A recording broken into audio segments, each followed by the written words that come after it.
Untuk mendukung Belajar Bentar, kalian bisa klik subscribe. Halo, selamat datang di Belajar Bentar. Sekarang kita akan belajar mengenai pengaturan area pada gambar di LibreOffice Writer. Area yang dimaksud di sini adalah area yang telah diberikan padding. Seperti yang kalian lihat di sini, pada wilayah kosong ini, jika kalian menambahkan padding, kita tambahkan wilayahnya. Maka area kosong ini bisa kalian berikan semacam motif. Contohnya, kalian bisa memilih area dan pilih warna. Tentunya ini adalah warna dasar, gradient, hatching, bitmap, dan pattern. Tentunya kita akan menggunakan pengaturan pada sidebar. Sama saja. Kalian bebas memilih yang kalian inginkan. Sekarang kita pergi ke sidebar.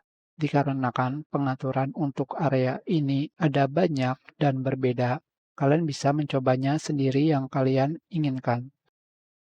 Pada bagian bawah ini, kalian bisa memilih transparent dari solid, linear, axial, radial, ellipsoid, quadratic, dan square. Dikarenakan pemilihan area ini pengaturannya sangat banyak, untuk setiap pengaturan kalian bisa mencobanya sendiri. Tentunya jika kalian ingin melihat pengaturan lebih lanjut, kalian bisa pergi ke area di sini.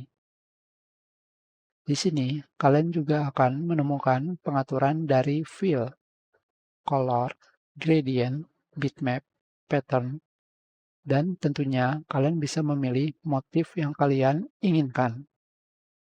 Seperti ini. Selebihnya, kalian bisa mencobanya sendiri, karena pengaturannya sangatlah banyak. Kalian bisa memberikan warna transparan dan memasukkan gambar seperti ini.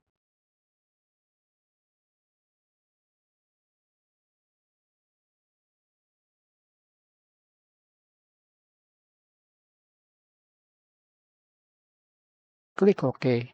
Kalian bebas memilih yang kalian inginkan untuk bagian area.